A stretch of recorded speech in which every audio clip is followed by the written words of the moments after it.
DD214 Gaming Podcast is for mature audiences only. Any videos, music, or entertainment not originating from DD214 Gaming is used and covered under Section 107 of the Copyright Act of 1976, also known as Fair Use. Opinions expressed are our own and do not represent any DoD or U.S. government entities as a whole. This podcast is for entertainment purposes only. Viewer and listener discretion is advised. You are no longer alone now, because we have you.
Thank you.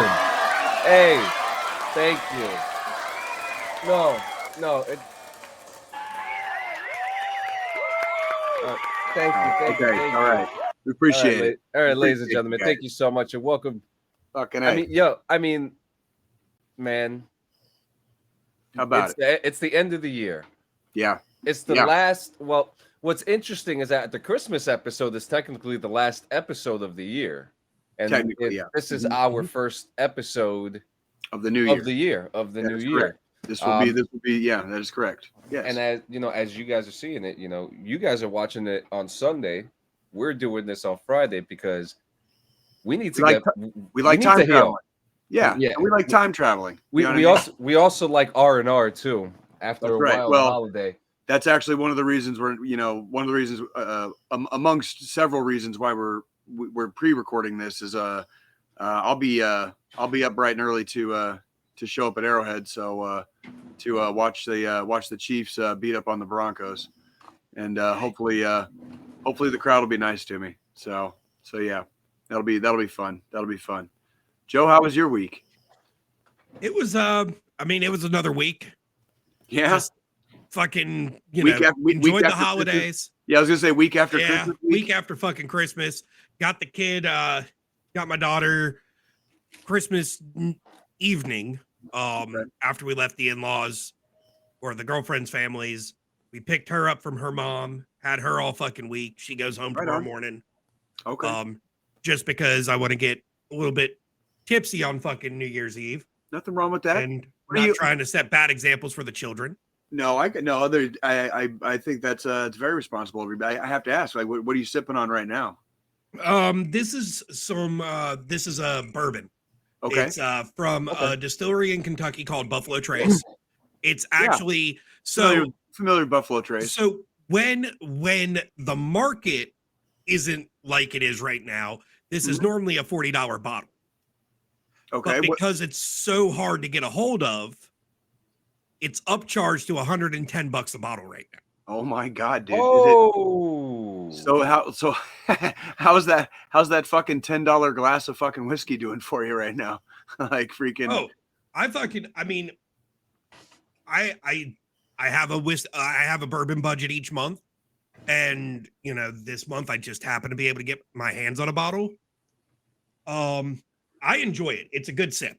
Joe, I want you to know there's nothing wrong with, and there's nothing to be ashamed of being a man of style and substance, my friend. Okay, don't ever apologize for having good taste, sir. Okay. So that's the thing on my desk over here. That's slightly off camera angle. You can see the tops of a couple bottles right back here. Got a whole little bar set up, some new whiskey glasses that I got. These are double insulated, actually. Oh, okay. So brings out the flavor. It helps with that. You're not over pouring because it's not, a giant ass fucking actual section in the cup that the whiskey goes in, which helps me because sometimes I do like to make a stiff pour. Well, I was gonna say, like, usually, when you don't know you've over poured yourself until the next day, and that's like, and you're like, God damn it, like that was a little too much. You know what I mean? That was just a little too much. These were actually one of the things I got for Christmas. So, right on. Funny story behind these whiskey glasses. My girlfriend's brother-in-law actually wanted a set, which I got him into drinking bourbons and stuff because he used to just beer and other liquors, never was a big bourbon drinker. Hey, beer's good, man. Beer's good and stuff. I love beer. Like, no problem with that. Well, he had these on his Christmas list and we got them for him. And I saw them and I was like, those are nice fucking glasses. I want a set. So her family was bugging the shit out of her trying to figure out what else to get me because my entire list was like socks, underwear, t-shirts, sweatpants. I make my own fucking money. If I want it throughout the year, I'm going to fucking buy it my damn self. I don't really do gifts and shit. So because I told her I wanted these, she told them, and then they ended up getting me a set without me even fucking knowing. So the only thing I didn't honestly know I was getting was these. And then I got a book, The Bourbon Bartender. So it talks about the history of bourbon. It has, I think it's like 50 different cocktails or some shit like that. Yeah, it says 50 on the cover. That's fucking cool, dude. That you can make with bourbons. So that's something I'm going through and like trying to figure out what sounds interesting, get the ingredients, try different types of bourbon cocktails with some of the cheaper stuff I have on the desk, like this bottle or this bottle. And then, of course, for those Sunday mornings when I'm still hungover, I've got my Marcy's Tears Ghost Pepper Vodka and a fresh, unopened thing of Bloody Mary mix. So, that way when I'm hungover and we're doing a live episode again, once we get into the new year. Right. I can make me a damn pick-me-up drink in the morning. But yeah, no, my week has pretty much consisted of spending time with the kid. I haven't played many fucking video games. Did you have a good week? Did you have a good week? Okay. Yeah. I think that's the most important part. Like that's really week. What, that's what we want to hear, that you had a little bit of a good week, My senior lead for work, he was out on vacation this week, so it was kind of a little bit of an off week too because I didn't have my main go-to to just sit there and bullshit with during the work day. But it was a slow week at work, everybody either coming back from Christmas break or they took the week off for their, Christmas into the New Year break and shit. Started brewing my own first batch of beer, which was another part that I got for Christmas. I remember when you told us you got that. I was really excited for you. Like, are you kind of excited to try this process out and see what it kind of amounts to? So I'm interested to see. So I've tried homebrew kits in the past. Okay. And back when I first started trying them, back in my early 20s, the kits were it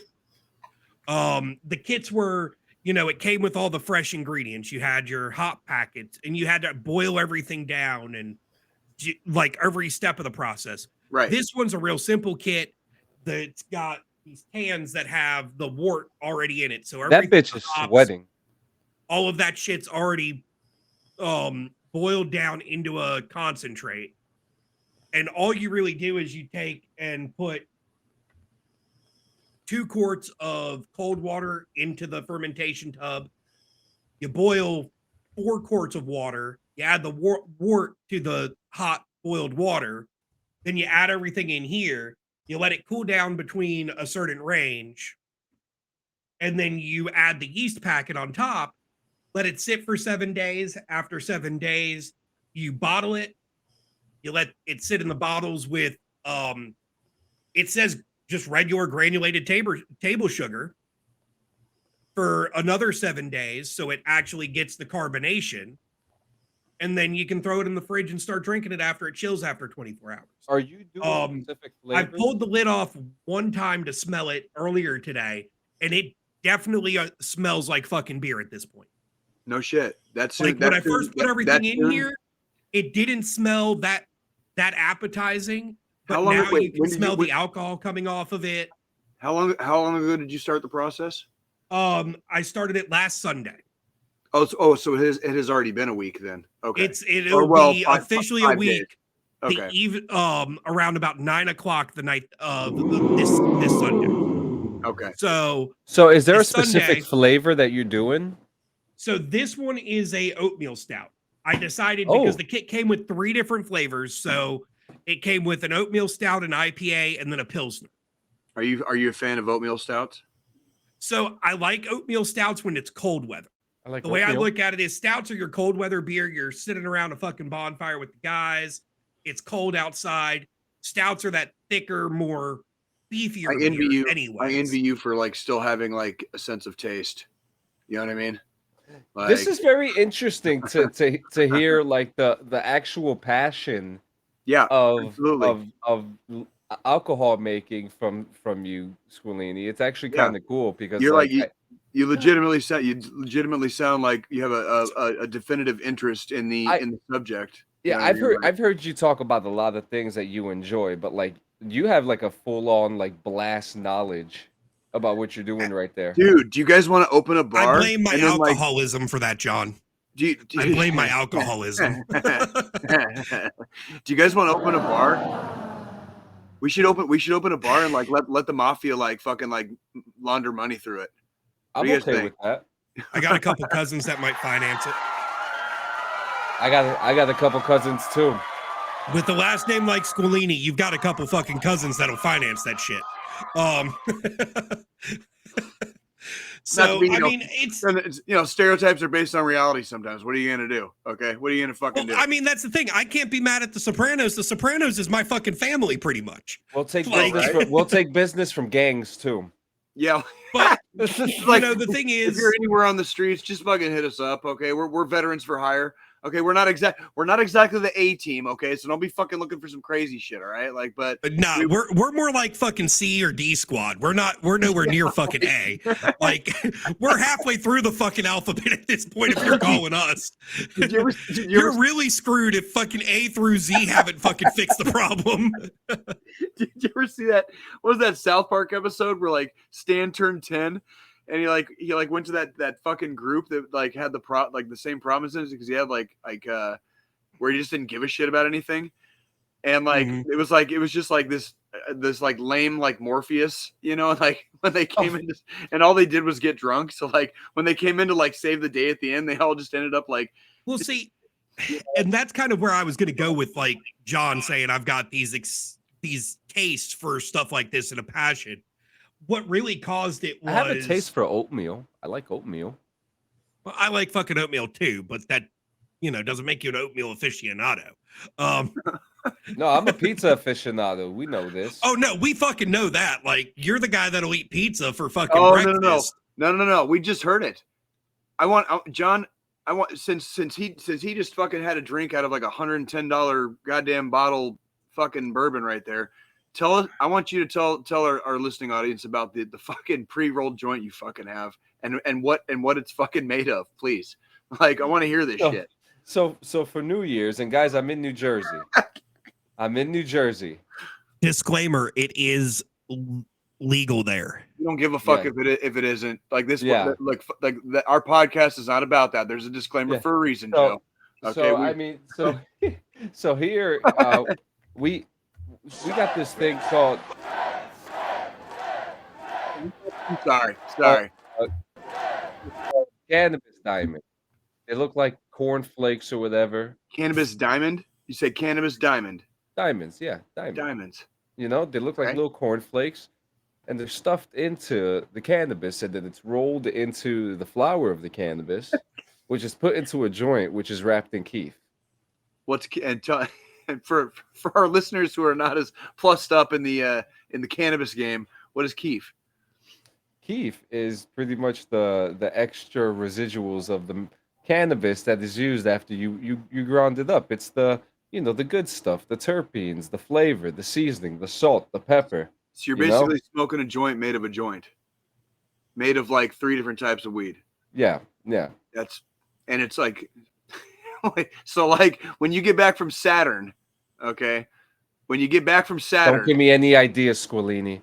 Like don't give me any ideas. Really have to know. I really have to know. Like I want to hear what it's like when you get back from Saturn. Okay, like let me know like how lifted off you get. Dude, I've been. How do we need a full fucking mission report after you smoke these fucking things? No shit. Did you? Dude. Well, let me. No well, shit. I am sponsored. I am sponsored by Buds R Us, New Jersey company out here.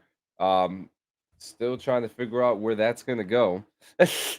But it, Buds R Us.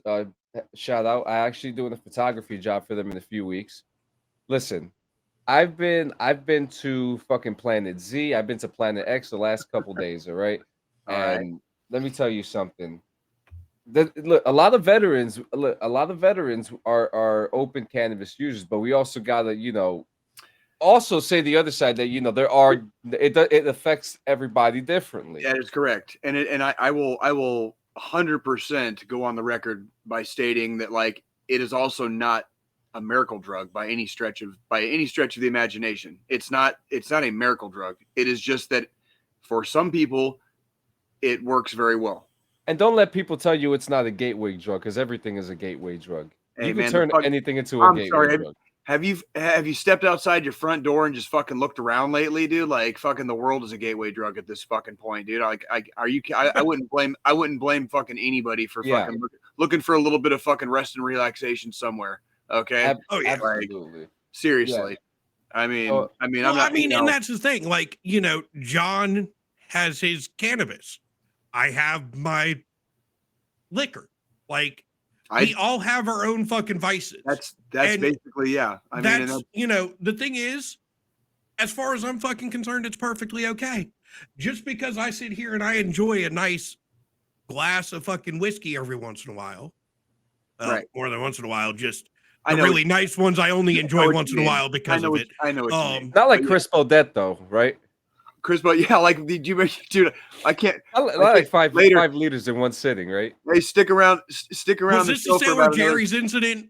Is this what you're about to go into? I was gonna say, stick. If you're watching the show live right now, stick around for about 15 or 20 minutes. We have something that John put together. We have a best of from the whole year. And I hope you guys are looking forward to it because it's gonna be nice. It's gonna be nice. It's gonna be fun. I do need to talk about like a moment that didn't make it into the cut that was absolutely fucking hilarious. What's that? There was a moment we were talking about something. I don't remember if we were talking about sticking something up our asses or like going to the beach or something. But both are equal. Both are equally talked about on this show, by the way. Like, So, don't be surprised. You had done something where you had like arched your back, just like. Oh yes, Squilini remembers that. Remember now.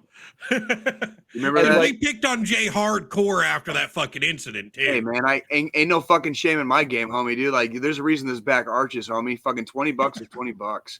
Like, fuck out of here. And I think that was your fucking exact response when we were giving you hell for the way you arched your fucking back that day. Dude, I mean, what it was like you turned wrong or something and it fucking something tweaked and you just like full fucking arch. Like, dude, it looks like he's been doing it all his life. Hey man, sometimes he had that crescent angle. He had that crescent angle. He had that crescent angle in his back. Haven't you guys ever seen like Urban Cowboy or like no? But I'll tell you one thing. Jay was just reenacting a scene from his favorite movie, Brokeback Mountain. Everyone, there you go. Right, like that's what you're right. Like that's. If Robin Hood had put his bow on Jay's back, it would be the perfect alignment. If we did, I'm sure Robin Hood's put his bow on Jay's back before. That's what I'm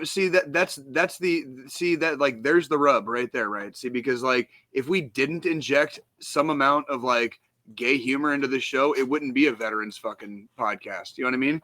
Because like This is what comes with the territory is the gay humor. Speaking of which, because we were talking about fucking our 168s and shit for a second there. Yeah. I pissed my daughter off so bad earlier today. Oh God, what'd you do? I inserted gay humor into a fucking conversation. Now, again, my daughter is 12. And she's very supportive of the LGBTQ good for plus her community, which I mean, we all are. Yeah, but I jokingly I made a gay joke. Yeah. And she's like, "What are you, homophobic?" And my veteran brain didn't shut off for a second there, and just dead serious turned around and looked at her while we're in the car, and I said, "Yes." Which. Oh my God. Disclaimer, I am not everybody that is listening or watching this fucking episode after it airs. God damn it. Dude. I am not. It was just at that moment, she was pissing me off. I was trying to make a funny. She got mad at me. So I just turned around and like in dead seriousness, dead ass looked her in the eyes of the stoplight while I'm driving and said yes. We like fucking with our kids sometimes. You know what I mean? What are you going to do? You know, we get our, we're when you're a dad, like when you're a dad, the dad humor comes out. And when you're a veteran dad, they get veteran dad humor. You know what I mean? Which can be, you know, which another thing that kind of is pretty funny. So John saw my daughter the other day, like Monday or some shit. We were talking on Discord and trying to clean out the closet in the office and shit. So the night when we went to dinner before. Wait, what? Such a good song. Well, she's actually on a big Eminem kick now, so that kind of fucking is funny that you started singing fucking Eminem. Hey, did you hear that? I just gave fucking Joe fucking Eminem PTSD. Did you hear that shit? So we're at the restaurant for dinner. It's a little sports bar and grill up the road with the neighbors to have a couple beers, eat. Waitress takes everybody's order, gets to my daughter's last. John, you saw how short my daughter's hair was. Yeah. Walks up to my daughter and says, "And what can I get you to drink, sir?" What'd you say? I was like, "Ma'am." I just said "ma'am" out the side of my mouth while still looking at my neighbor across the fucking table. And we started cracking the fuck up laughing because I keep telling her she keeps her hair that short. She's going to keep getting mistaken for a boy. It happened to Ellen. She just doesn't give a shit. It happened to Ellen. I mean, that's fine. She comes by it honest. Look at who her fucking father is. I don't give a shit. But at the same time, it was just funny that in that moment, because I think out of everybody at the table, the waitress was the most embarrassed. Of course. Because like after she got done taking my daughter's order, she walks over to me and she's like, "I'm so sorry. I thought your daughter was a boy." I said, "Don't worry. I think it sometimes too." Oh, shit. God damn it, dude. All right, that wrong button. Hey, listen, if she would let her fucking hair grow out, I wouldn't have to make a scene, okay? I'm just fucking with you, brother. Dude. Like, it's all good, man. Like we all have our that's part of parenthood, right? Like that's like, I mean, granted, it gave me some decent material to run off of. Do you guys remember the fucking Parenthood movies with Steve Martin back in the day? You remember that shit? Mm-hmm. Like, did you guys see those when you were growing up? Yeah. Like that's like pretty much, right? Like this is parenthood, dude. Like that's just a genetic thing. My eyes are just small. I mean, you never know which traits they're gonna inherit until friggin' they pop out the box, right? When the stork comes, and like, yeah. But that's that's kind of the cool part of watching them grow up too. Is like you start seeing like, oh yeah, you got like that's where your freaking eyes. That's where you got your eyes. That's where you got your hair. That's where you got. And sometimes it's like the grandparents. You know what I mean? Or like there was like a great uncle or a great aunt that had the same trait, but then like nobody did until it came back down. Or was part of it, or was part of a specific nationality that through time. Now I don't know what the correct word is, but kind of like through time it, through different marriages and through different family members, it went one direction or another. Yeah, well, it's like what earlier this year when I got my ancestry.com, the DNA results or whatever. I'm like the vast majority is from the British Isles and mainly Ireland, right? And then there's like there's like 7%, which was basically like just described as Scandinavian. Yeah. And then but there's like this one block. It's 11%, and it's northern Italian. And it's like where the shit did that come from? You know what I mean? Like, and it got past. Bless you. And it got past like all the way down to wherever I ended up. You know what I mean? However I was conceived, right? Like that's like it's just funny to like see those like like that's how that shit gets passed down, right? Like really cool. Yep. So yeah, let me 160. So in my 168, I got some reviews for you, boys. Okay. I am no longer gonna be looking at a swastika anymore because I have finally finished The Man in the High Castle. Oh my God! Fucking thank you. Fuck. Ah, come on! No more talk about Hitler. Yeah. Right. Yeah, because that man hasn't gotten enough fucking press, like, and since he's fucking been dead for like 70 goddamn years. Yeah. So the show's over. I'm absolutely impressed with the show. Okay. It needed one more season.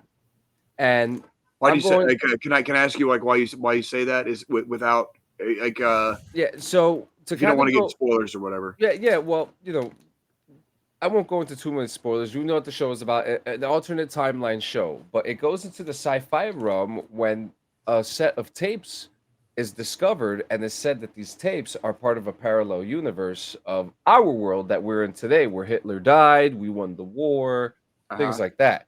So it becomes a battle of how can we get to the portal? So it becomes a pretty much a master race between the Japanese and the Nazis to go into this other parallel universe.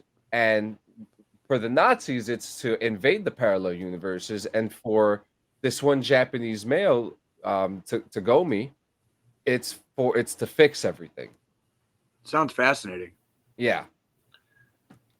So did they wrap it up too quick, in your opinion? Is that kind of where you're going with that? So to me, they drink, John. Freaking drink, dude. Yeah, because this is gonna get drink interesting. water. Let's not forget he's getting ready to go into outer space, freaking like for New Year's. Okay, because I know like again we're pre-recording this, so like you guys have already had your New Year's Eve, and you're probably on your New Year's morning. Okay, sleeping it off or whatever.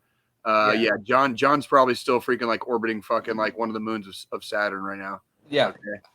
Okay. So we're following a family, the Smith family, who an American and a U.S. Army captain turned high-ranking Nazi official, and he becomes obsessed after he becomes obsessed with these portals after a specific incident, which I'm not going to spoil. Okay. Through this, everyone finds out about the tapes and things like that. But everyone, like the public, or like what, like the public. Oh shit! So so it creates some fucking chaos and some it creates some tension. Yeah. The public knows like there's by the way, there's a fucking mirror universe over here, and we got access to it. You know what I mean? Like Now they had a rich set of characters, and it's from a book by Philip K. Dick. But now here's of course it is. Yeah. Oh my God. Now here's the thing. It is. Now I love every character, every group of characters, every faction. But we had this one group of characters called the Black Communist Rebellion, and they showed up in season 4. Now, I have no issue with the characters. My issue is with the writing, that there was no build-up to these set of characters at all, and they kind of just like put them in there with an all of a sudden storyline that they could have been going through for the last 3-4 seasons. And not once. I mean, we're talking about a big movement, a major movement. Okay, we're talking about angry civilians who want a piece of land to feel protected and safe. We're talking about communists who want to have a socialist lifestyle, and we're talking about a rebellion unit that just wants peace for all. And even inside the rebellion unit, there were some powerful stories that makes this group very rich, but there was no build-up to these characters. Oh, I see. And there were even some characters that went missing for the show too, and you're kind of wondering, well, what the hell happened? One more season.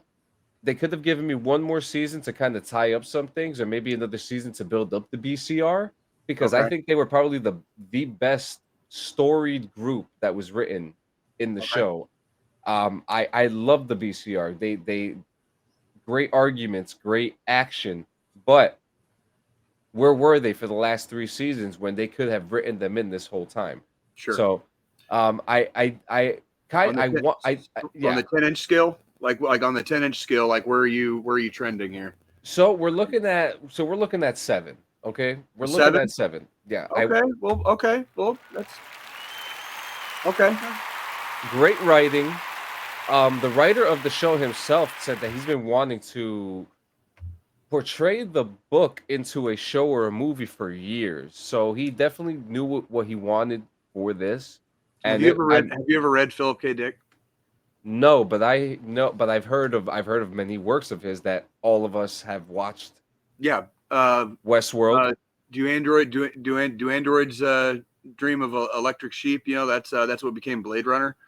And then Yep. Scanner Darkly, which was Keanu Reeves Scanner and Darkly, yeah. That was a Winona Philip K. Ryder Dick. movie. That was Really? that was remember when they did like the rotoscoping, you know, Yeah. where like they filmed it and then like did they kind of like the animation. What was the other movie back in the day? Waking Life.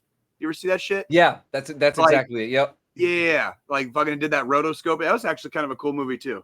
Like, Yeah, as I they did a recall. really good job. You know, the production of the show, fantastic. I've never watched a show be so green screen heavy, but make things look so good. Okay, Okay. production was great. Characters, as far as the main character, John Smith, you love him, you hate him, you feel bad for him. You don't know what to do with that character. But what a powerful show. 7 out of 10. But since now we have finished The Man in the High Castle, we've Uh-huh. swerved into Peaky Blinders, my friend. Oh my fucking god! Are you serious? You finally watching So- fucking Peaky Blinders, dude? So we're about 2-3 episodes in right now, and okay. First off, it's cool to see Cillian Murphy. I don't want to get into the things I read about his actions backstage. Apparently, he was a fucking dickhead backstage and hard to work with. But you know, that's Hollywood for you. Not my business. I'm here for the entertainment.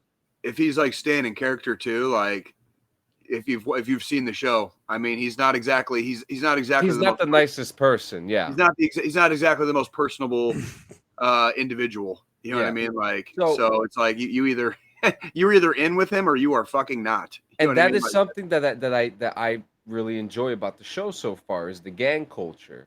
I watch a lot of Vice News. I don't care if you judge me or not, but if you find me another news station that's going into the shit like they are, and I watch a lot of their documentaries about the gang culture and like gang life, and they get in there, man.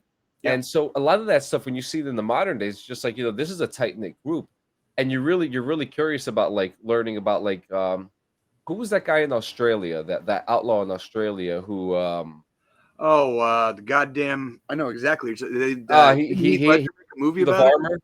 Yeah. Was that Heath Ledger in that movie? No, that was Charlie Ledger. Hunnam. Who was it? Charlie Hunnam. Was it Charlie Hunnam? Yeah. Charlie Hunnam portrayed him. I forgot the name of the guy. Fuck was in it? Like, hold on, I got this. Fucking keep talking.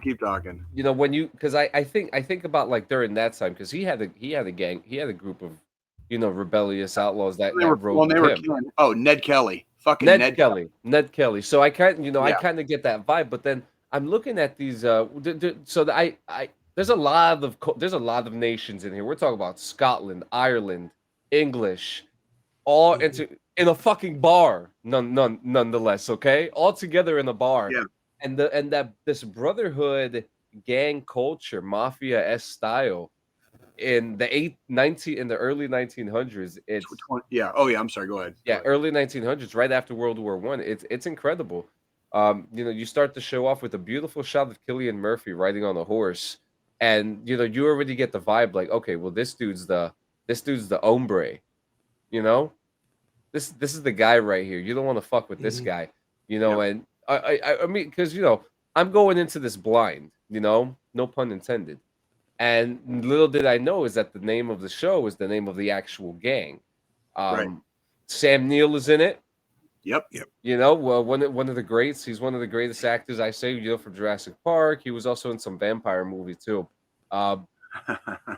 It's good to see Sam Neill in action and actually using his voice for acting. It's really nice, especially. But man, I'm really enjoying it. The gang culture, the mud, all the mud. I really like. I told you, I'm a guy about production, and when I'm looking around, you could definitely tell that the shit was shot on location. You know. Well, and you have to, not everything was fucking paved in the early 1900s. They did still fucking They did still utilize. A lot of people still utilized horses. It was dirty back then. Oh yeah. Yeah, shit was very unhygienic at times. Yes. No cars either. We're talking about a time with no cars. They had cars, but they weren't as it wasn't major. Yeah, it wasn't all. It wasn't all cars back then. Well, not even fucking close. Wait, was it the first car like 1919? Like 19. No, it was early. It was like the early 1900s, 1910s, and then they didn't go. They started getting mass produced basically after World War One, but it wasn't. Cities didn't like just spring up with like paved roads overnight. Like that didn't. People were still using utilizing horses mainly, and carriages and shit like that. And then cars started to slowly kind of like take over basically. Yeah. And that's like both here in America and across the pond. Like it's both. Like, and then, once the automobile became cheaper and easier to do maintenance on than a fucking horse, which if you're not familiar with horses, they're creatures that weigh hundreds of pounds and fucking require lots of goddamn fucking maintenance. Okay. And are abused to shit. Yeah. So once cars became cheaper to fucking do that, like people started fucking swinging the direction of, purchasing automobiles. And now people use horses for Central Park tours. So, what do you know? Yeah. Yeah. So apparently the first technical automobile was in 1769. Holy shit. Did it use which steam? Was steam powered. I fucking knew it. Oh, I fucking knew it. Use steam. Oh, I fucking called I called that shit. I fucking called that shit. That's pre-industrial revolution shit right there. Good good looks, Willini. Good fucking Interesting. That's what was can you keep scrolling? Like what was the like first like kind of like engine, combustible engine, or like what we would call like a car? You know what I mean? Like what was the first kind of like which one, like what year was that? Was it still in the 1800s? Give me 1 second. I'm really curious about that now. So everybody wants to fucking say Henry Ford and like 1914 shit, or it was something about like the assembly line. And but there were cars before this. Like it was like what you would call a rudimentary cars. But they so 17th and 18th century was primarily steam powered. Okay. Well, 17th, 18th, and 19th century. 20th century was when steam powered right before World War II started changing over to the development of high-speed diesel engines in 1930. Really? What was the interesting? What did the what about the Model T? What was that? What kind of engine did that have? And how far back are those cars? Just scrolling through here. I'm like legitimately curious now. That is interesting. We're pumping the fucking brakes on everything. I want to I'm digging here. Like so Model T was 1908 to 1927. 1908. Okay, what kind of engine did that have, or what was the means of propulsion? Like 1 second to see here. I'm really curious to see like how far back like this type of fucking automobile goes, because that was considered like the original American like automobile was the Model T, and like that was the first, and it stuck around for about 20 years. So like like he said 1908 to 1920 something. That was about fucking Model Ts, man. Assembly line fucking cars.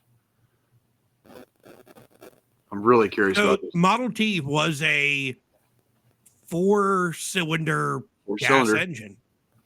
Fucking there it is. How far back do gas engines cars that go then? So I mean, technically, gas engines go back as what was it, 1908? Oh wait. So they figured. Oh the no, gas 1907, because the first gas engine car was a Japanese car. Oh. Unsurprising there too. Like unsurprising there too. Shocking that the Japanese beat us in a technological advancement. I mean, No fucking way. You don't say. they fucking do it everywhere else.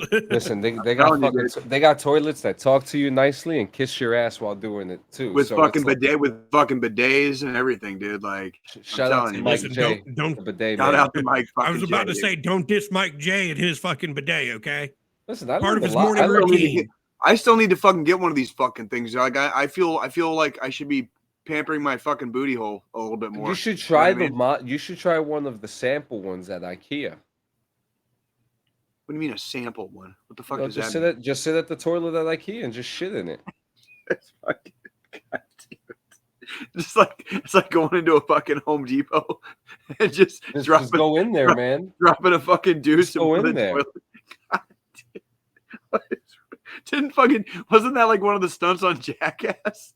Like on one of the movies where they like went into a fucking hardware store Yep. and shit in one of the Yep. goddamn toilet. Like what a fucking dickhead Yep. thing to do. Yep.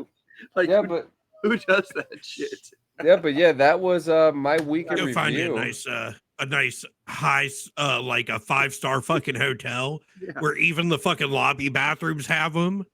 So that way you don't have to pay for a night at the hotel to use the bidet. Just fucking go in, act like you're fucking gonna be a guest or some shit. Take a shit in the guest toilet. or just do an upper decker just to be a dick, like whatever, like whatever. Let I mean, the just bidet, remember, the bidet is not just for cleaning; it's for helping the flow happen. Yes. Right. Yeah. Right. Yeah. So anybody got anything else for the week before before I show off the greatest hits? Yeah, so I'll try to be relatively brief. I've got a real quick review for fucking Top Gun fucking Maverick. All right, which I said I was probably never gonna see, but goddamn fucking Tom Cruise fucking pulled me in again. Okay, and this son of a bitch put out another good movie. And as much as I really am very displeased with some of his policies and stances in life, mainly revolving around, a certain church that might be related to the theology of science, right? But yeah, and You mean that one that everyone keeps on dying mysteriously? yeah, and it's basically been proven Jay, several times over to be People just in black masks behind you. Be oh careful. my god, Yeah, just and the founder just made the news just for. that's what I'm saying, and that's what I'm talking about. So as much as I want to Somebody needs freaking take hate the fucking bleep button away from John. No, he was very smart to do that. I don't we don't have a lot of money here, dude. I got money for lawyers and having people show up at 3 a.m. on my fucking doorstep asking me about my crimes. We're gonna have to hire. What are your crimes? What are your crimes? Well, fuck, dude. Get off my fucking front. Go. You're in the wrong neighborhood, bro. Just leave. Okay. So, anyways, sorry. The son of a bitch did it again. Okay. Top Gun Maverick was nostalgic. Had a lot of fun watching it. Was honestly, this was one of the few times I really, really, really wanted to be jaded, cynical asshole Jay, and really just make fun of / hate / find every goddamn detail wrong of anything I possibly can. And the movie really didn't give me a chance to do that. And because I grew up on the original Top Gun, so being an 80s kid, and all that, the nostalgia factor hit. And then of course, the veteran feels fucking, kicked into fucking, kicked their afterburners on, at a couple junctures of the movie. So yeah, real quick, I'm going to give fucking Top Gun Maverick I really wanted to hate this movie. Top Gun Maverick is gonna get a fucking throbby, veiny 7.5. That was a solid fucking flick. I really can't talk a lot of shit. Like Tom Cruise fucking did it again. So here I am on my knees, just fucking taking it to the face by Tom Cruise again when I fucking don't want to. You know what I mean? So yeah, that's fucking Top Gun Maverick. And then just a couple of nights ago, I got on the Game Pass. I've been bored. I've been looking for a fucking new game to play, for the love of God, and I keep fucking hearing about this one goddamn game, and it's called High on Life. It's centered around the creators of Rick and Morty. So if you're a fan or if you're familiar with the TV show Rick and Morty, the voices are all there. The same people do the voices. There's a lot of the same writing, and this is just really just a very bizarre kind of like space themed, game where it's a first person shooter, but it really revolves around the characters talking, if that makes sense. Your pistol that you hold in your hand as a first person shooter is like the voice of Morty. Okay. And it talks to you. And as you go through the game, like it talks shit and like it gets really funny. Okay. So I have it on the lowest difficulty setting. It's basically, it's what the game calls story mode. And it's basically just easy to like win basically. But I'm going through this story, and so far it is very funny. I am having a lot of fun. The only thing I can say on a downside, I don't really see a lot of choices creating any different outcomes in the game. So this game will probably only get played once ever. So once I'm done with this game, Yeah.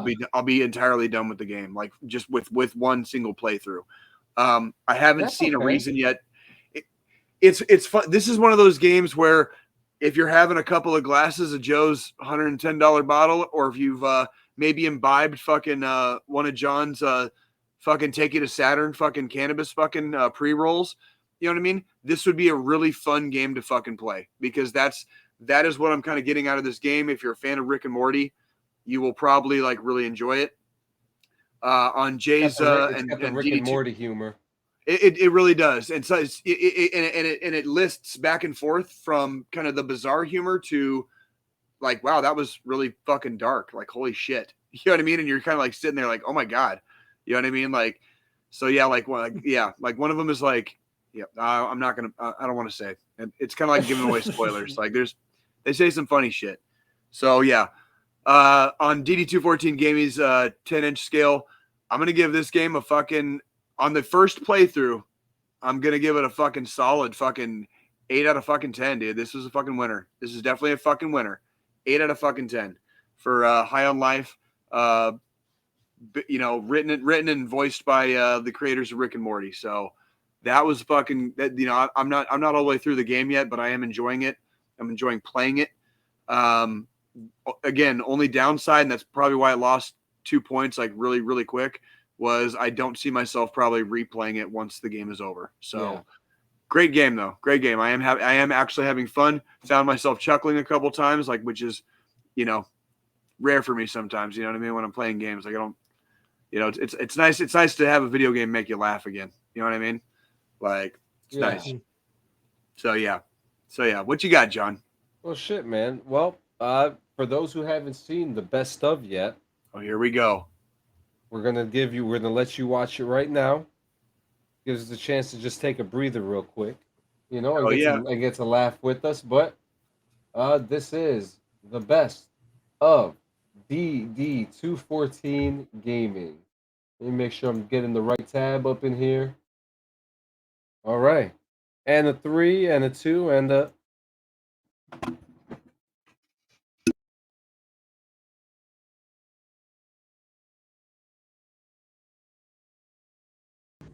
Can I say it? Can I fucking say it? Time to saddle up the horses, pilgrims. I just wanted to say that once. It's his. This is how rumors get started. Listen, and you know how I see this? Go on Google Maps. You killed my boy. You okay? Jesus. It was at this moment that he knew.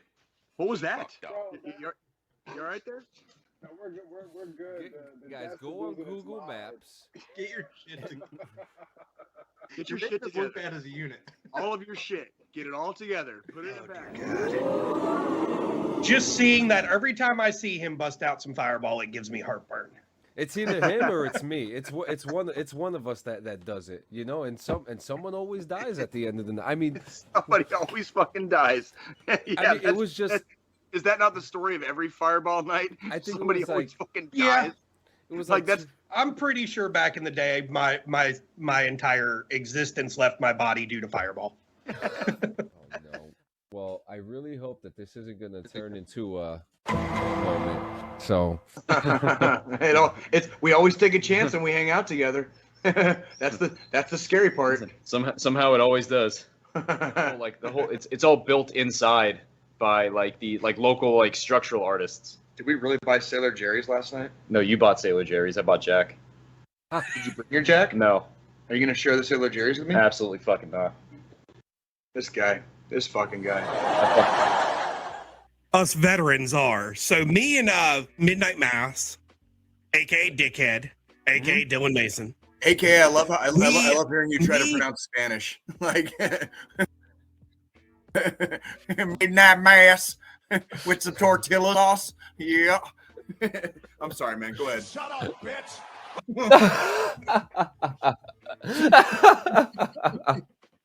But a game called Sex with. I'm gonna fucking hurt you. I'm gonna Now, now this shit is like, wait, what was that again? and All right. and Yeah. but the one thing about it that's terrible, more terrible about it, is the fact that And it has a molasses flavor to it.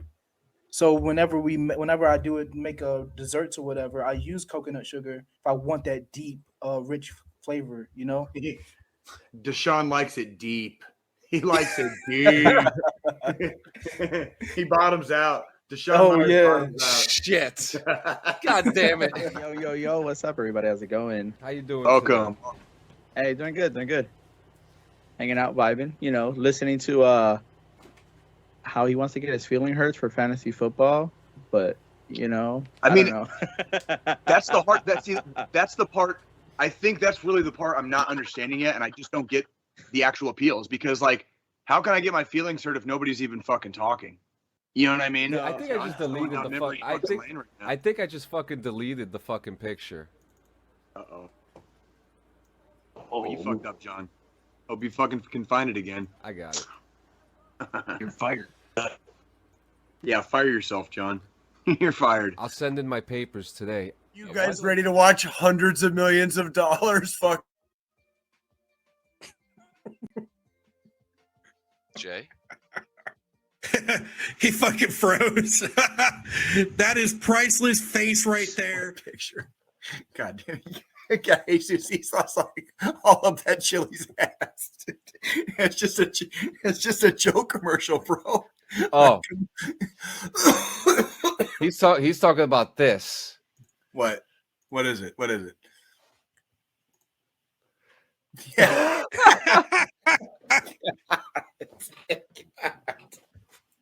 Oh my god. Okay. John's a small fucking dude, so if he had to fucking squeeze into a goddamn restroom, That's what I was thinking. I was like I would be like fucking Andre the goddamn giant trying to go. You're the dude pissing all over the floor because you can't fucking goddamn there's no fucking room. I drank a fifth of Sailor Jerry's one night, and when I was in the barracks sitting down playing, I think Battlefield 4 had just came out. Chris is notionally talking about drinking a fifth.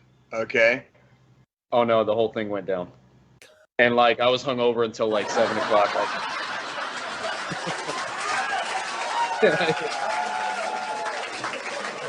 More palatable. That sounds like subconscious bullshit. That sounds like how white? bullshit. Yo, are they trying to make it so white they're trying to give it privilege? What's going on here? I guess so. Motherfucker, I'm about to eat brown sugar for the rest of my motherfucking life. All right. Are you telling me the only reason sugar is fucking white is because they bleach it? It's white sugar. Because it makes it more palatable. You know, like, are you fucking kidding me? This scene on the show, Loving. Oh wait, I'm clicking the wrong thing. Ah. Hold on. Hey, that chick's kind of cute. Oh Hey, no! that's cute. No! You. That chick was kind of cute too. Where did you get this? Oh yeah, dude. It's on YouTube. Where did you get this? Finished anyway. Where did you get this? The whole, Yeah, dude. I have never seen that. I never watched the show. Oh, so the whole, Get the so fuck it out of here. seems You to me, serious, dude? it took me about 8 episodes to find that clip, but it seems to me that the whole series, Loving, is on YouTube. Oh yeah. We went through day 0, Yeah. fucking 9+ fucking hours with a butt plug in. Oh my. What the fuck? I am. It's a what? It's a what? That's a butt plug. This chick had a fucking kicker. It was electronic. They're not supposed to have any electronics on it. This shit had because it was a vibrating butt plug. And she was charging it in the female babe bathroom. So do you do it before or after you drink the coffee? Do you need the coffee to kind of instigate the evacuation procedure, or? Yeah, I mean, I guess it depends on what I ate the night before, but usually I don't wake up feeling like I gotta move. I wake up feeling like I gotta eat. Then I get about halfway through my coffee and I'm like, fuck. I gotta go. So then I go, yeah. Nice. Soon after, do you hit the bidet? Just depends, man. I mean, like the classic sense of the bidet is that you use it to clean yourself afterwards, but the truth is you actually use it while you're going to help the movement. Like Really? You spray your ass. Well, yeah, if you spray your ass, water's going to get in your ass, and if water get in your ass, it's got to come out. So it's kind of like an enema. It kind of helps move. So me and John are beating around the bush, and I apologize for fucking jerking you off a little bit. I did security this week in Kansas City. Yo, ever heard of Jerkmate?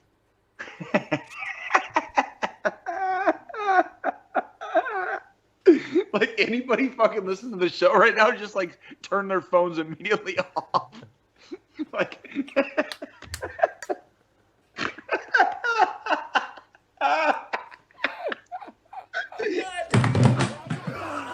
oh. I broke my fucking leg. Ah. Oh my.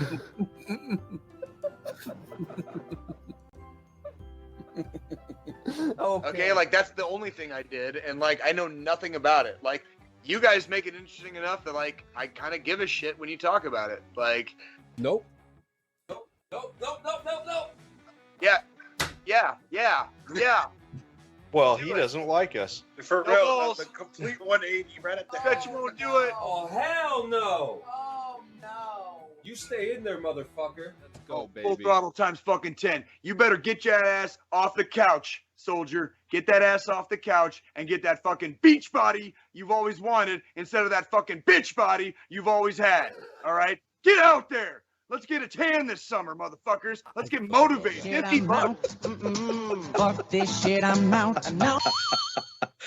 Dude, you should see the fucking dude. I sent a couple of screen caps to John just to be just to show John like.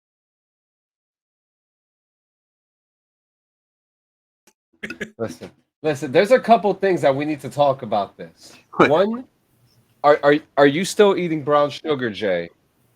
Oh yeah. And then like, well, yeah, like you know, I was gonna say one for me is like, if you want to know like reasons we're going to hell, like it's because of that best stuff, right? yeah, dude, Our like, best of episode is a prime fucking example.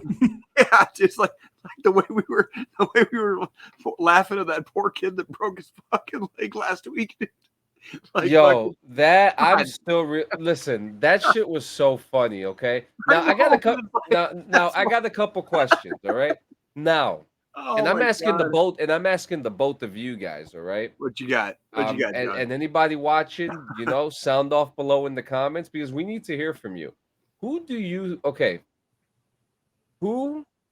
had the best story? Which guest had the best story on our show? Oh my God, that's hard. For me, I'm giving it to Ronnie J. Butt plug. Dude, the Ronnie J. Butt plug, like the recruit going through fucking day zero Army with a butt plug and like made it all the way through. You know what I mean? Like trucked it on out. You know what I mean? Like butt plug boot. I have to admit that by far. That was pretty impressive. Like out of at least all the episodes since I've been here, that would be my number one pick. Just because. I mean, in the best of, you hear how bad it had me fucking rolling. Like, you're telling me a fucking boot, a fucking recruit made it through day zero and several weeks after without ever having this butt plug discovered. Correct. But they had to get it in. Yeah, but they had to get it in. So now you're telling me on fucking day zero, the day that infamously is no longer the shark attack. But still, that they still even to what they changed it to, there is still an immense amount of like movement and like butt plug boot had to have that motherfucker. Like, you want to talk about anal fortitude? Like, oh my fucking like, anal fortitude. The elasticity of that anus is fucking amazing. Like, legendary. Some might say legendary. You know, it is the stuff of legends now. You know what I mean? Like that is total gold tier fucking weapon in Fortnite. Like, man. So what? You ain't ever gonna find an anus like that one. Now here comes a tough one. Who do you think was the best guest for this year? I don't know about best. I don't know if I would describe it. You know, best. Who are your top three? I really enjoyed the conversation we had with James Burns.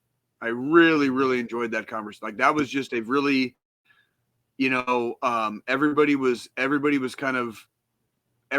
on, you know, the conversation flowed, you know what I mean? And we really had a good time just talking, listening to his stories, listening to him talk. Like, he's one of those guys that just has like a lot of life experience.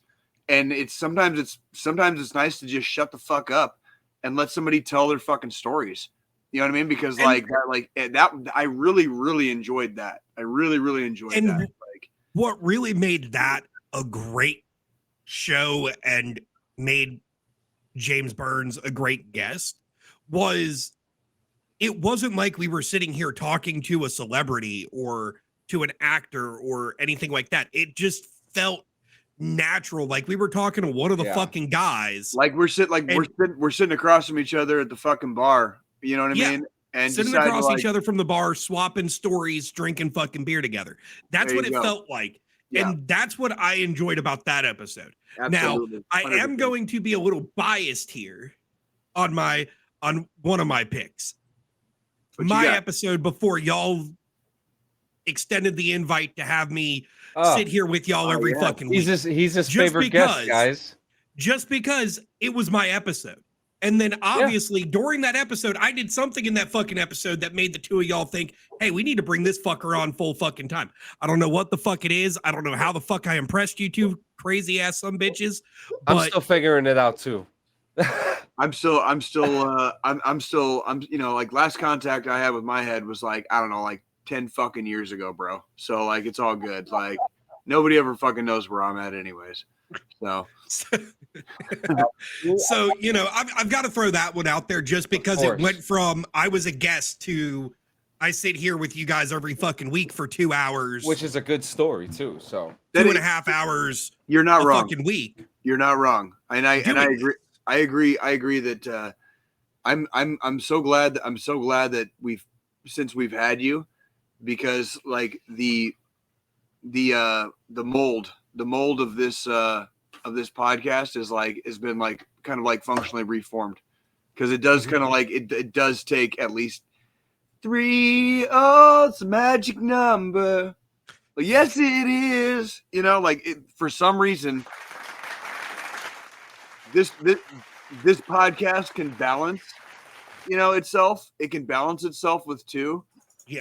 But it works way fucking better, and it's way more functional with 3. It's a musketeer thing. Yeah. It kind of And is. the thing It is, really kind of the is. thing is, coming in that first episode, producer, co-host, I definitely was like, okay, I'm the new kid in the group. Let me see how I'm gonna mesh myself in. But now I've kind of just gone and I just do it. Like I do what I feel needs to be done. And shout out to our former producer Joe also, who kind of worked with us this year. Yeah. Yeah, and he showed me and John that we kind of do need 3, because it kind of takes 3 to keep eyes on everything we're trying to do.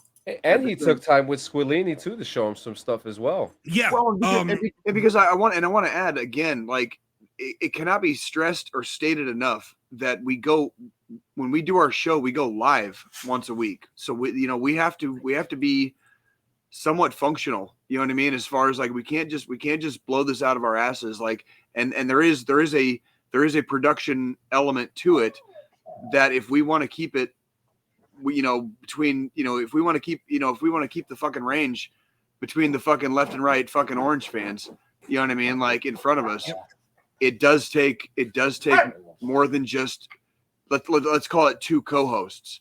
It takes more than that. Like there needs to be more stuff going on, and it's very hard to do it.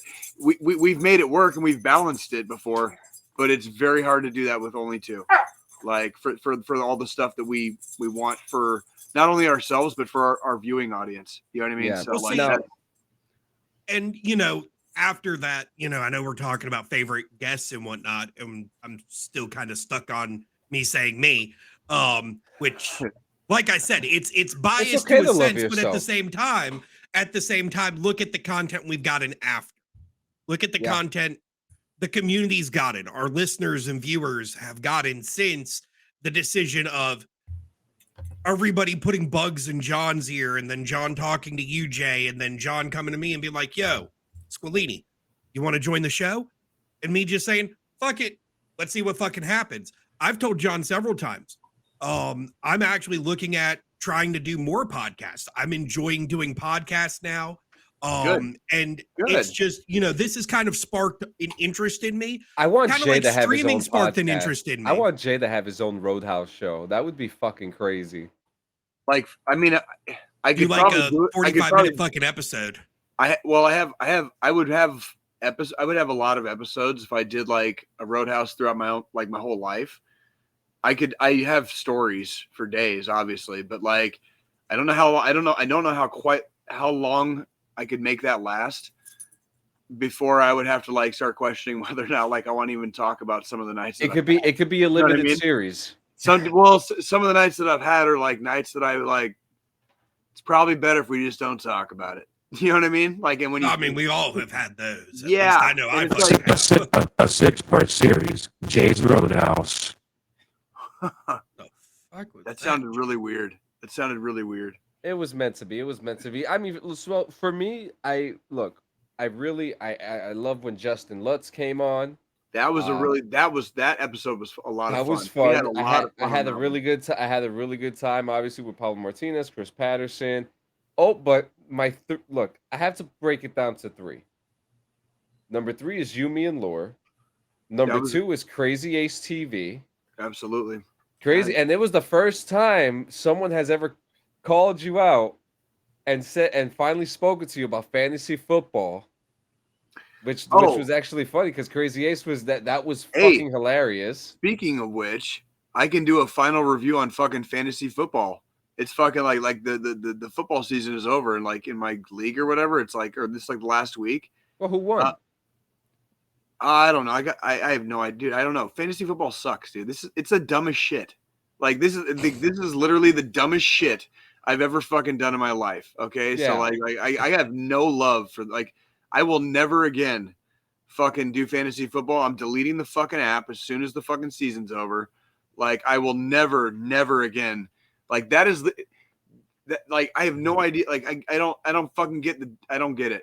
I don't get any of it. And it's stupid. It's fucking dumb. They like especially like Nobody interacted with each other in the league. Like I don't know what the fuck people do. I don't know what the fuck people do this for. It's like Dungeons and Dragons for fucking football nerds, except like it's like the really lame kind that doesn't even get you into fucking like more into football. Yeah, I don't even know. Fuck, dude. Fuck fantasy football, dude. Fucking lame. Like fucking lame city, dude. Lame central. Like just go, dude. Sports betting is like fucking legal most places now. Just fucking, if you know who the fuck's gonna win the game, like call somebody, put $20 on it, all right, and buy your old lady fucking like a couple extra drinks when you take her out fucking this week, okay? Yep. Like Jesus Christ. Kind of pissed like, I didn't bet my neighbor on that fucking Dallas Eagles game last weekend. Oh my god, fantasy football is so fucking No. stupid. Well- Like this is the like dumbest, like worst, like I don't even have a fucking review for it. It's like literally like just a flaccid. Yeah. Like I just got out of an ice bath that I just got my kidneys, removed, from like some fucking organ thieves. You know what I mean? And like that's about how big my fucking dick is after fucking fantasy football this year. I'm so disappointed. And to know that it's like so widespread. I'm clearly the outlier here. Cause like I don't get it. Like I literally like don't fucking get it. It was fuck fantasy football, dude. Fuck fantasy football. Well, I got something that may blow your mind. I have please do. John. 11 Thank you. articles that cannot be made up in 2022. Number 11, and this is from allthat'sinteresting.com. Number 11 is polar bears on the Russian island of Kolyuchin started taking over abandoned buildings. Nice. Okay. That's actually pretty cool. Smart fucking bears. Number 10. Are they at least waving the Ukrainian flag? Yeah, like have they developing story. Breaking news. Breaking news. Polar bears came out spray painted fucking blue and yellow, bitch. Like they claimed it for Ukraine. The next one. A new study reveals that mushrooms communicate with each other using a 50-word vocabulary. What? Wait, what? Maybe people on shrooms fucking do that, but yeah, I mean, I can do that with if me and Joe both ingested like some psilocybin right now, we would be doing that like I don't know, like a couple hours from now. Well, they're saying that they're able to transmit electrical pulses to one another, and that's how they communicate. What are they calling? What are they calling words? Yeah, thank you, Joe. What are they calling words? It doesn't say. It's just a small article, guys. I don't know. The fungal vocabulary. You mean I gotta read the they study? say it's a small article, probably like the person whose penis that wrote it. You know what that means, Joe? You have to read the fucking study. You have to read the actual fucking says study. We found that the size of fungal vocabulary can be up to 50 words through spikes of electrical activity using fungi. Well, I mean, I know some people that are about like fungi that only can speak about 50 words. So, yeah, half of them. Let me keep that to myself. Most of them live in New Jersey. Like they never made it back from the fucking ghost world fucking that one time. You know what I mean? Like they didn't. I mean, like they made it back. They made it back, but they didn't quite make it all the way back. You know what I mean? Like, and that's like, yeah. Number 9 is a Guinness crowned the world's tallest domesticated cat, an 18-inch Savannah cat named Fenrir. That's a badass. First off, badass name. Fucking no. First off, that is a disgrace to Fenrir. Why? That is the fucking wolf from Norse mythology. Yeah, the one that about took fucking Asgard down. Yeah, but like it's the biggest goddamn house cat in the fucking world, though. Is that what it's you're a saying? fucking Savannah cat. It looks like a damn leopard. Yeah, it's fucking. That's a perfect name for it. It's a fucking. It's goddamn like it's a. Yeah, that's Fenrir. It's not a fucking dog. Yeah, I mean, again, it's not from the canine family. And I'll give you that one. Yeah. You could hold them like a baby. It's a good name. Yeah, strong name. I had a buddy. I had a buddy that when I was in the service, him and his wife had 2 Savannahs. Romeo and Juliet were their names. Nice. And when he got orders to go to Germany, him and his wife actually asked me if I'd take their cats for them because they couldn't bring them to Germany with them. So like we got a new cat this year. like unfortunately, and in this year, like amongst many other things, like Nikki's longtime cat passed away, unfortunately, and we got a couple months later we got a new cat. His name's Oliver. He's really cool. But like, do you want to know what like the best part about Oliver is? What? He's got this. He's a black cat, but he's got like a white underbelly, and on his face, it's. I swear to God, it looks like a fucking dick and balls, dude. It's fucking perfect, dude. I'm gonna have to like take a picture of this shit, dude, Well, and send it to you, John, so you can like fucking edit that shit in. A sad story about Fenrir. Fenrir died in the house fire. What? In 2017. So. Oh, that sucks. Actually, 3 cats: Arcturus, Cygnus, Sirius, and Fenrir all died in the house fire. Yeah, I got to give the owner props on goddamn naming abilities and fucking not props on giving your fucking pets an exit in a house fire. This one is actually kind of controversial. An Indian couple sued their son and daughter-in-law for $643,000 because they wouldn't have a child. Not even going to touch that one, but that's the news. Holy shit. Yeah. A wild elephant trampled an Indian woman to death, then attacked her corpse at her funeral. Hey, man. Hey, yo. What the fuck did you do to piss off the elephant that fucking piss bad off that he an kills elephant, you dude. and then tries to kill you again? Dude, I've seen a video where like an elephant turns a dude into a fucking tube of toothpaste, dude. Like they will not, like elephants will smoosh you. Like literally smoosh you. Like I mean, like we smoosh bugs, right? Like smoosh. I mean, I don't doubt that, Jay. I'm just trying to figure out what this lady did to piss this elephant off so much Elephants have long memories. Killed her. And then on the day they were burying her, tried to kill her again. No, wait a minute, because you see, Dude, don't tell me, dude. Like our species attacks people at funerals sometimes. Okay, so like, don't tell me that elephants are not above this shit. Okay? Wait a minute. I'm not saying that. Oh, are you Wait a not? minute. Like, don't. No, come on. I'm just. What? Wait a minute. I'm trying to figure out, because when humans do it to other humans at funerals, usually there's gang, mafia, some kind of fucking cartel movement going on. Or it's the Punisher coming out the coffin. Hold the fucking phone. What has our species been doing to the elephant species? These motherfuckers aren't fucking stupid, dude. Like ripping out their tusks. For like fucking what? Like millennia?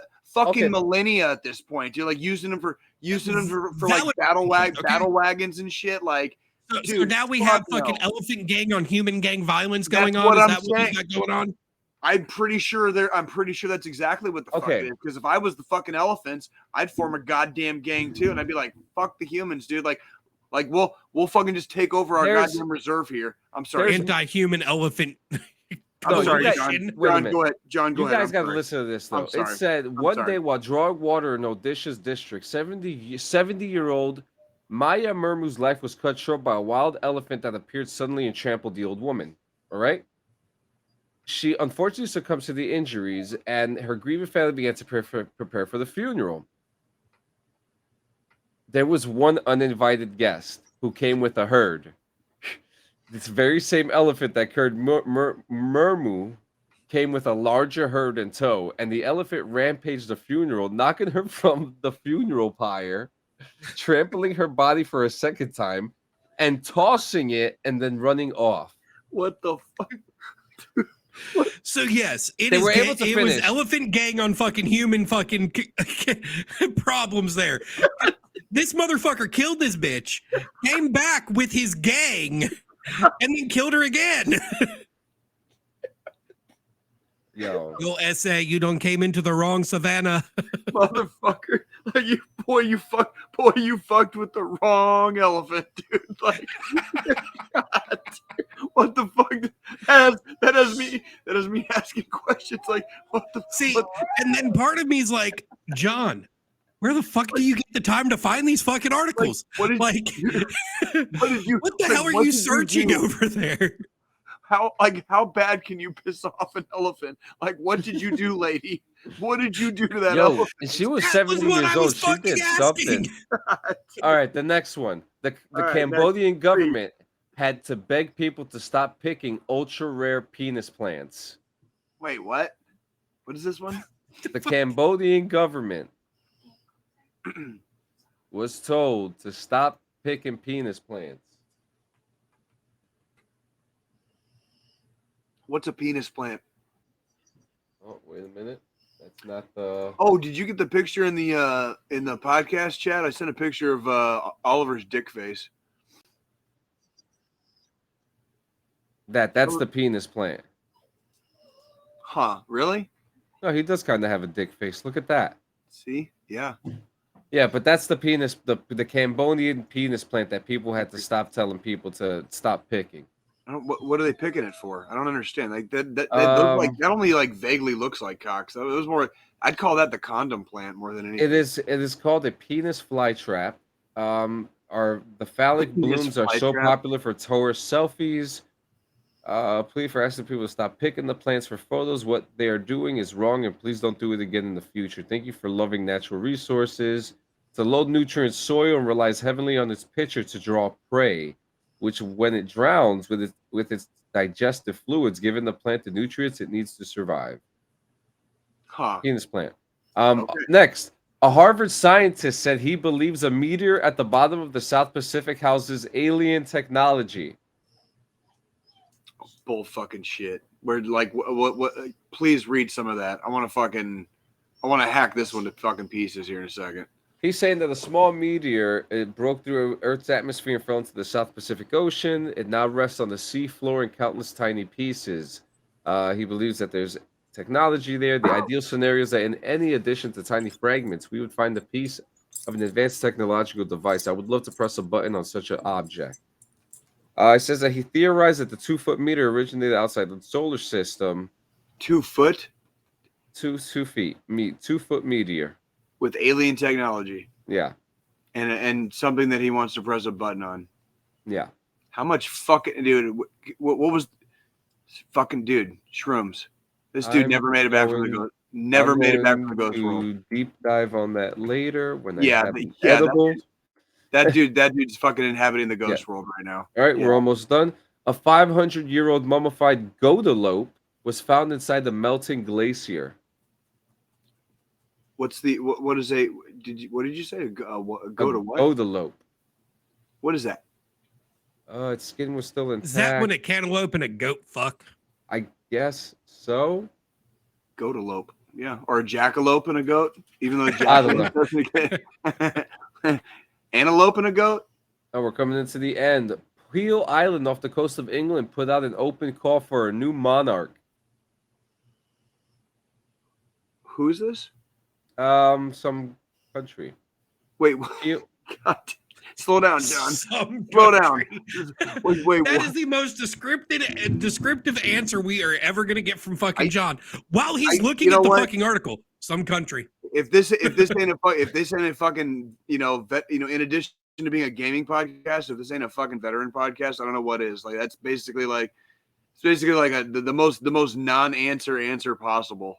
But yeah, so it's Peel Island off the coast of England. It's an old crumbling castle with a 300-year-old pub. Is Peel Island its own entity? Because I've never heard of that. Like as far as like anything, especially off the coast of England. Like that wouldn't. What are they asking for now? A monarch. That's it. That's confusing. Oh, wait a minute. It says that they're looking for someone to be the king or queen, but they must also swear an oath vowing to be a good smoker and drinker and give anyone found dead on the sand free refuge in the pub. Oh fuck! Wait, where do I sign up for that shit? Is that all? I just want the free refuge in the pub, but I don't want to be found dead in the sand. Because being found dead in the fucking sand defeats the purpose of having free refuge being in the pub. I can live, but I can live in a fucking castle and just fucking like smoke and drink. That's what they want. Well, what the finger fuck? Like, dude. But remember, in order for you to 2023 use the pub, you DD214 need to be podcast dead. brought to you by Peel Island. We're going to Peel Island, baby. We're Fucking us, Peel. all three of us, just sitting around a fucking table in a goddamn castle, smoking and drinking. Fucking 2023 Peel fucking Island. Let's fucking do this shit. Number 2. A $1.5 million prototype floating home toppled into the water at its unveiling ceremony. What kind of home was it? It was the sea pod. Titanic of homes. That's what it fucking was. Hang on, wait a minute. I'm about What it to see if sounded there's like. any footage. Exactly what it sounded like, Joe. Thank you. It was a floating house that toppled over at its unveiling while it was in the fucking water. It was the Titanic of fucking homes. Literally. Guys, Is there video? Do you have a video? I have the video. Oh, We let me need the fucking video. Oh man. It's gonna be fun. Are there people in there? No fucking wonder that shit toppled. Holy shit! Are there people in there? Like what? I think there's people under it, Jay. Jesus. Wow. Did that fucking thing flip over or what? Hold on, real quick. I just want to point out the major design flaw in this. Back up for a second. Pause it right there. You see how it's top fucking heavy? Well, yeah, and there's only one support. Yo, what the fuck is that? Well, it's supposed to be floating, right? Aliens. But well, okay, hold on. This is supposed to be floating, right? Is that a floating home or is that a freaking? I don't fucking dude. I don't. Why it says it's supposed to be floating. Why would you even okay? First off, there's so many problems with this. You don't want to live on the water, like God damn it, dude. What? The fucking the hubris of humanity. The hubris. The fucking design flaws with that fucking entire structure. Fucking all of it. All the weight was on this one little cylindrical fucking column. That's all it takes to fucking if one thing fucking whatever, dude. The motherfucker was top heavy like a son of a bitch. What did they actually expect to happen once they put people in it? John, I'm getting triggered. Can you go to the next one, dude? Number 1. I'm actually kind of triggered too, because who would build something like that? And who would want to live in something like that too, on top of water? Aliens. Aliens that have their technology at the bottom of a fucking ocean somewhere. I'm glad. Yeah, right. I'm kind of glad it toppled. This is one I was like, I know exactly what type of people would fucking live in these things. You know, the fucking. That's right. Those motherfuckers. That's exactly right. You're exactly fucking right. I fucking heard that loud and clear. And number 1. You ready? Spelunkers descended into a sinkhole in China and found an entire forest at the bottom. Forest. I just want to mention how childish my brain is and how just saying the word spelunker is hilarious. I mean, we've all. I learned it from Batman. Hey, man, we've all done some spelunking and caving in our fucking existences, once in a while. It's yeah. It's Dependopotamuses, anyone? It's an old hobby of mine. Let me see if I could find this real quick. What do you need all this tech for, Mr. Wayne? I've definitely spelunking. I've definitely found myself exploring caves, deep dark caverns a time or two in your life. Yeah. Yeah. What do you got, John? So what kind of fucking trees are they? It's a forest, an underground forest. That doesn't look underground though. Why is there sun? It doesn't look underground to me either. A preserved ancient forest inside of a sinkhole. There we go. Okay. Interesting. Oh, I see. Because it's undisturbed. Yeah, it's been undisturbed since the sinkhole happened. Oh. Since before the sinkhole. So it technically at one point was completely covered, non-existent. Nobody knew it was there. Right. The sinkhole happened. Yep. People went into it. I wouldn't necessarily call it spelunking at this point. Nope, we're not spelunking. We're just jumping into a giant hole that millions of people have been to before. You know, it's like not an unfamiliar story for some of you. I mean, I've got a couple ex-wives I could say that about. Just saying. Just fucking saying, dude. Well, now I'm going to send all of them this episode once it goes live, just so they can hear me say that. Well, guys, look, I just want to say it's been a hell of a year. We're recording this in 20. We're recording this in 2022. So, but it's kind of cool to kind of look back at all the, you know, we had really good accomplishments. We had a lot of good guests. We went through 2 producers now. And you know, and that's gonna be a funny running joke too, you know. It kind of is. I'm already getting fucking the drummer and goddamn Spinal Tap vibes, dude. You know we lost one Joe and got another Joe. And they all got to be named Joe too. Yeah. Don't worry, everybody. I'm not getting replaced. We love you, Joe. We love you. No, honestly, they're gonna have to hide me in an undisturbed fucking forest beneath the sinkhole for me to get replaced. No, honestly, man, you've done a very good job. It's been really good to have you on, to have a different perspective than I do on the show and stuff like that. So I also want to make note, you know, like anybody that can put up with like you and me, John, is fucking like worth their weight in fucking gold, fucking silver, gold, silver, platinum, fucking like adamantium, you know, titanium, whatever fucking precious metal you fucking want. Like they're worth their weight because simply by the fact that they have enough patience to like work with you and me. You know what I mean? So the challenge is more you, Jay, than it is John. Hey, listen. We don't need to. You know, Festivus. You know, already occurred. We don't need to air. You know what I mean? But I mean, you're probably not wrong though. I mean, surprise.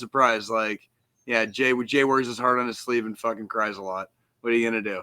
You know, Jay cries. No, not like that. When I cry, I usually just like yell and get fucking mad at things. You know. Yeah, but so or says he's getting triggered. Or says I'm getting triggered. Yeah, there you go. You know, but guys, make sure that before you get into the countdown here, right? It's time, everybody. 5, 4, real quick, my New Year's resolution is I'm gonna stop smoking cigarettes. What's your New Year's resolution? Yep, I'm gonna try. Jay? More patience and better organization.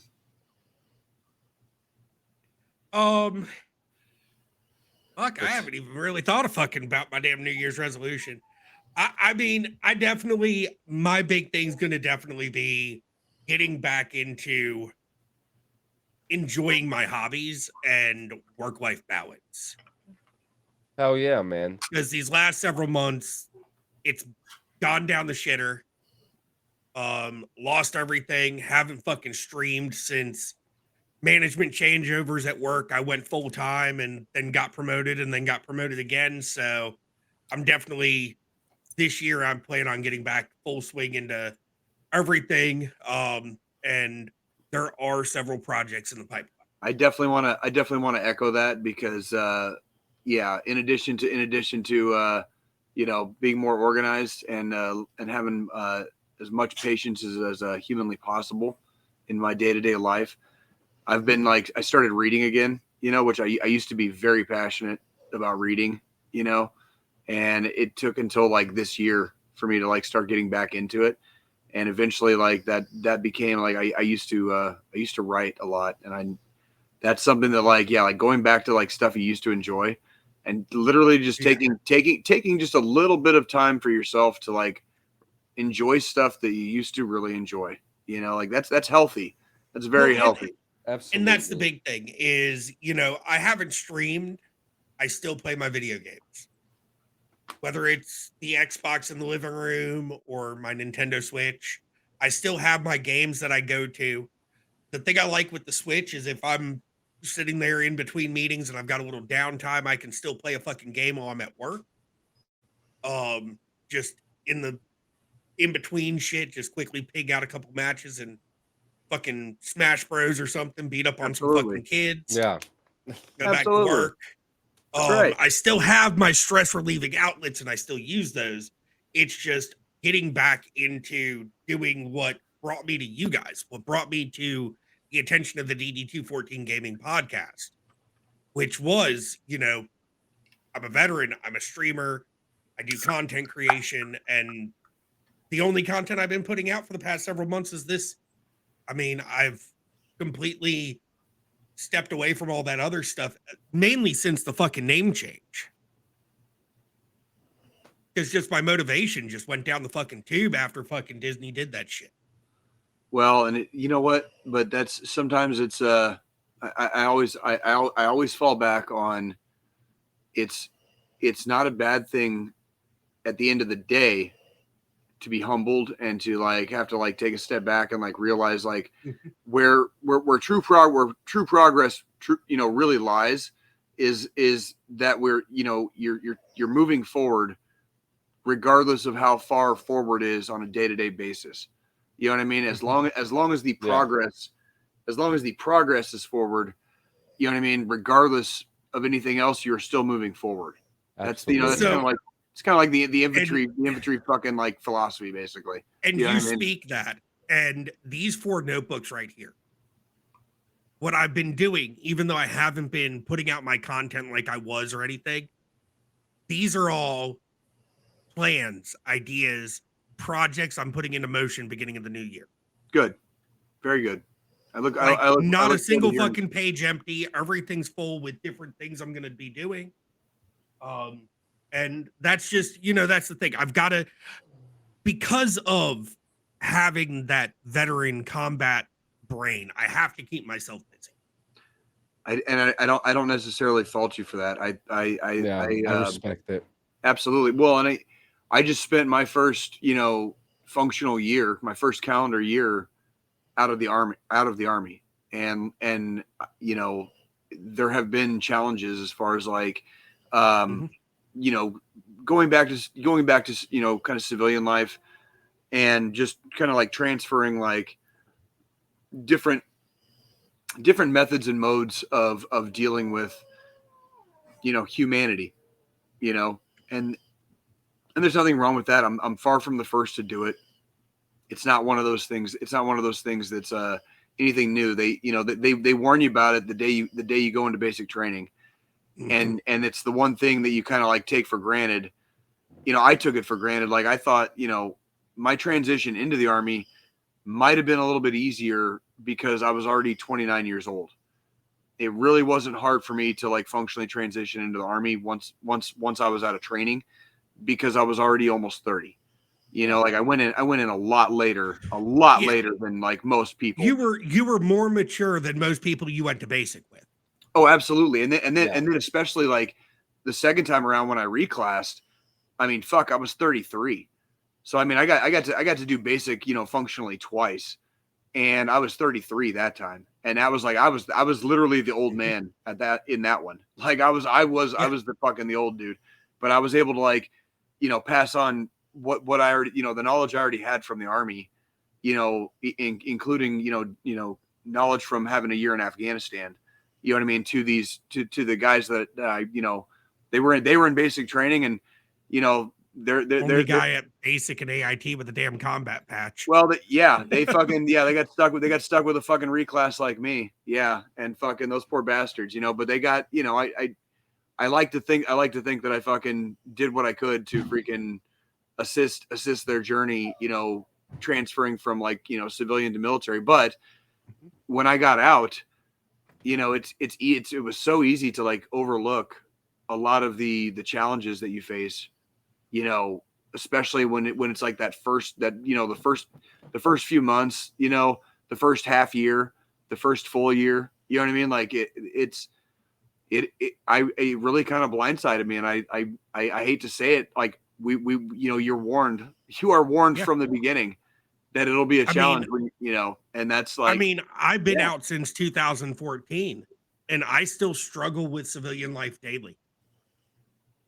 There's just parts of it. It's not necessarily a bad thing. It's just that the military does kind of reshape your worldview, and because of that, when you go back to the world, you're like, oh, I know what this. I know what the fuck that is. Yeah, you know what I mean? Like, like, what's this? I know what the fuck that is. You know, it's one more thing coming to fucking like butt fuck me with cactus, right? So like, I'm not gonna put up with it, right? But you can't do that every day, you know. Well, And you see, can't. and that's one You thing know? I try to explain to my missus all the time, like with work. She's like, I don't understand how you and my boss, who's 22-year veteran, Green Beret, fucking was a weapons sergeant, first sergeant, all that jazz. She's like, I don't understand how you deal with certain things. And it's just, that's the way veterans work. Like some of the shit that we have to deal with at work, we have to just let roll off of us. If we were in the military, we wouldn't, because there were ways of dealing with it. It also depends on fucking circumstance too. I mean, it's like, I always told my Joes, like, circumstances dictate situations. So if it comes down to like, you've got a choice between A and B and you have to make a decision, it's like, well, if you have to make a decision, you just fucking make a decision. And you hope you make the right one, but at least you made a fucking decision. You're not gonna sit there full of like inaction, and that's one of the biggest things that some of my colleagues struggle with. Some of the team leads under me, they struggle with, because we empower them to lead their own teams. We empower them to make decisions, because that's what, as veterans and as NCOs, was done to us. We were empowered once we got that leadership responsibility, make the decisions. If you fuck up, you'll get in trouble for it. We'll fucking move on. Everything will be fine and dandy. That's the whole point, is the moving on part. That's like, we're still moving forward. So like, and that's why at least you made a fucking decision. So like, don't be afraid to face the fucking day. You know what I mean? Might have been a dumb one after the fact, but you still did. You did your job. Everybody fucks up once in a while. Like, holy shit. Like if I hadn't made mistakes in the field, I wouldn't have known what to do in Afghanistan. You know what I mean? Like that, like the transference in the Army was like real time between fucking training and fucking doing it like, and play, you're playing for keeps basically. And, and then when you go back to the world, whether you've done combat time or not is really irrelevant, because the mentality is there. The mentality is this constant. It's the threat is real, and you have to operate as if the threat is real at all times. And then it's hard. It's really hard to come down from that, even when you're out, when you're not going to get a phone call at fucking 3 a.m., when sometimes when everything's okay, and sometimes that's a hard concept for the veteran.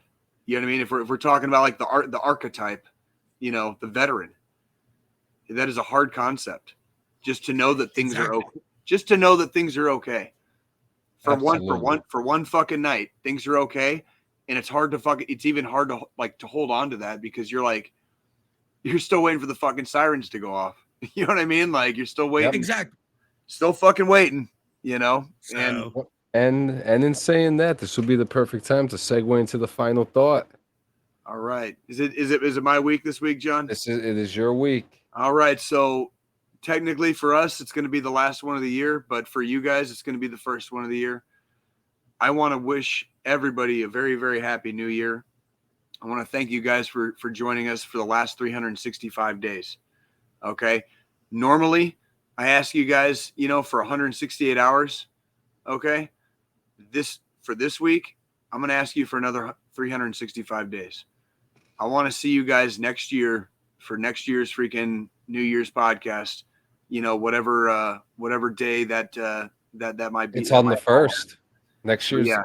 Next year's we should probably just do a midnight live show. I mean, we could. New Year's extravaganza. That's what I'm saying. Like, so like, let the ball drop, fucking go live right after we kiss our significant others and fucking move on. I'll do that. I'll do that on screen. I mean, it's all good. Like, we could literally talk about this all year. But yeah, go ahead.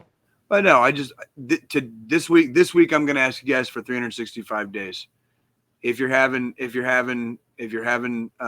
your issues, okay, it is okay to freaking reach out. I want to encourage everybody. Call your loved ones, call a homie, call a friend, okay? You can call the National Suicide Hotline, *988. You can call the 1-800 number, which is 1-800-273-8255. That's 1-800-273-TALK, okay? I want to let you guys know I have called that number personally, okay? They have licensed behavioral health specialists there ready to talk to you, okay? You don't have to be suicidal. You don't have to be homicidal. If you just need to fucking get some shit out and you have nobody else to talk to, it's fucking 3 a.m. and you've got a goddamn fucking steam drill fucking going into the core of your brain and you can't just fucking let go. Fucking call somebody. We need you here. Okay? We need you in the fight. You are not done. You're not going to be done. Okay? And freaking somewhere down the road, somebody's going to need your help because you're going to be the one that tells them how to freaking find the path that leads back to the light. All right. We love you guys very, very much. Okay. We're happy to see 2022 pass into the sunset. We're happy to see 2023 rise. All right. All right. So let's let the sun rise, and let's enjoy the next 365 days. Let's learn how to live again and have fun. All right. It's okay to enjoy life. It's okay to smile. It's okay to laugh at stupid jokes. All right. It's fucking New Year, you guys. Let's fucking celebrate. How about it, John? It's Joe? a good year. It's going to be a good year, guys. It's going to be a fucking good year. I'm going to light up a fucking stove and fucking celebrate the new year. Gentlemen, it has been a fucking pleasure. I love you guys very, very much. Joe, John, you guys are fucking amazing, and thank you very, very much. Happy New Year! Ladies and gentlemen, thank you so much, and we'll see you in 168 hours. Have a happy New Year, everyone. Happy New Year.